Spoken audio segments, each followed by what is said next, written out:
This news is brought to you by Nimbus Academy for HES and IAS. New batch is starting from 10th of October. Online and offline batch available.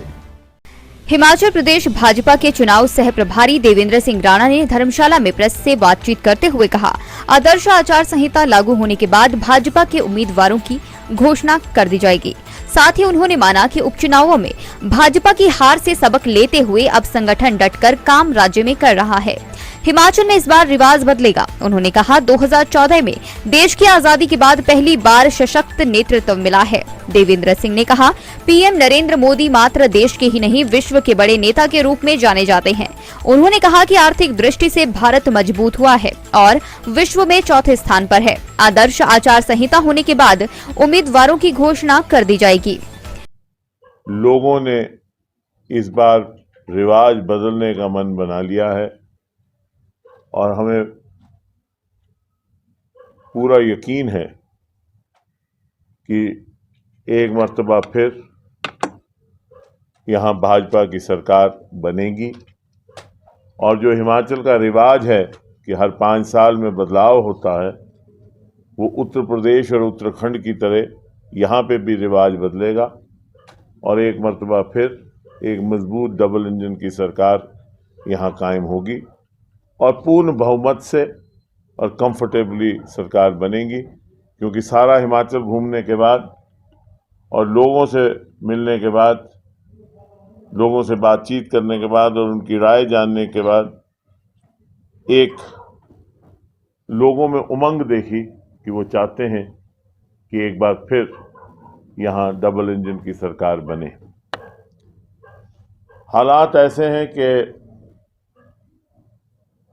अगर आप देखें, एक सियासी जमात के लिए जब वो इलेक्शन में जाती है, 3 चीज़ों की आवश्यकता होती है।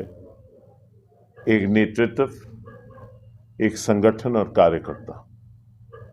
जहाँ तक भाजपा का, हमारी जमात का सवाल है, हमारी पार्टी का सवाल है, तो अगर आप हमारा नेतृत्व देखें तो मुझे लगता है कि हमारा राष्ट्रीय नेतृत्व जो है वो एक दुनिया में मिसालिया नेतृत्व है।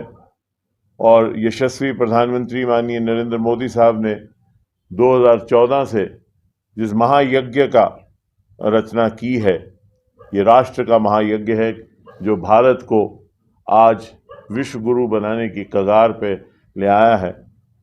और 1947 के बाद कभी भी इतना सुदृढ़ नेतृत्व भारत को नहीं मिला। आज यशस्वी प्रधानमंत्री माननीय नरेंद्र मोदी केवल एक प्रधानमंत्री और भारत के नेता नहीं हैं, आज विश्व के नेता के रूप में सामने आके आए हैं और आज भारत की छवि दुनिया के सबसे मजबूत मुल्कों में से एक में की जाती है। और जहाँ तक कार्यकर्ता का सवाल है, उसमें तो कोई दो राय ही नहीं है कि भाजपा का कार्यकर्ता जो है वो एक विचारधारा के साथ जुड़ा हुआ है, कार्यकर्ता जो है वो एक सोच के साथ जुड़ा हुआ है और वो निष्ठावान है, वो कर्मठ है। और इसलिए वो तीनों के तीनों इकाइयाँ जो एक मजबूत इलेक्टोरल बैटल के लिए चाहिए होती हैं, वो तीनों के तीनों जो चीज़ें हमारे पास हैं। और अगर आप हमारे विपक्ष को देखें तो नेतृत्व नहीं है, असमंजस की स्थिति है, ना दिशा है ना दशा है।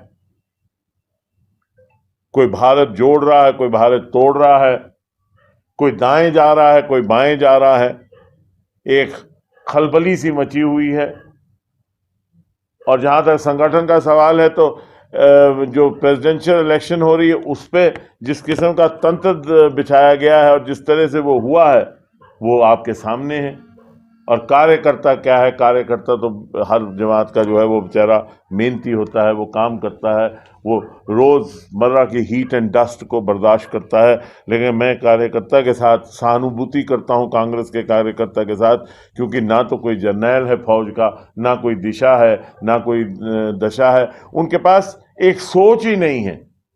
जहां जहां आज माननीय यशस्वी प्रधानमंत्री माननीय नरेंद्र मोदी राष्ट्र का इस महायज्ञ में, इस महामृत्युंजय यज्ञ को में राष्ट्र को आगे ले जाने के लिए अग्रसर हैं और भारत को एक विश्व गुरु, वहां तो उनको ये भी नहीं मालूम कि उनकी अपनी क्या दशा है, वो कहाँ जा रहे हैं, कौन सी दिशा है, वो राष्ट्र की क्या रहबरी कर सकते हैं। आप हिमाचल में देखिए, जिस किस्म से 5 साल पीछे सरकार चली, उसकी छवि देख लीजिए। एक ऑनेस्ट गवर्नमेंट, एक ट्रांसपेरेंट गवर्नमेंट और एक डेवलपमेंटल ओरिएंटेड गवर्नमेंट। जो हमारे मुखालिफ भी हैं, जो हमारे विपक्ष के लोग भी हैं, वो भी ये मानते हैं कि 5 साल में जितना तरक्की का यहाँ डेवलपमेंटल कोशेंट यहाँ आया डबल इंजन सरकार की वजह से, उसका कोई मुकाबला पीछे कभी नहीं किया जा सकता। तो अगर आप देखें, इन हालात में चलते हुए हमें पूरा यकीन है कि हिमाचल के लोग एक बार फिर भाजपा को मौका देंगे और भाजपा जब दोबारा सरकार बनाएगी तो और मजबूत हिमाचल प्रदेश को करेगी। दिव्य हिमाचल टीवी के लिए धर्मशाला से नरेन के साथ विनोद कुमार की रिपोर्ट।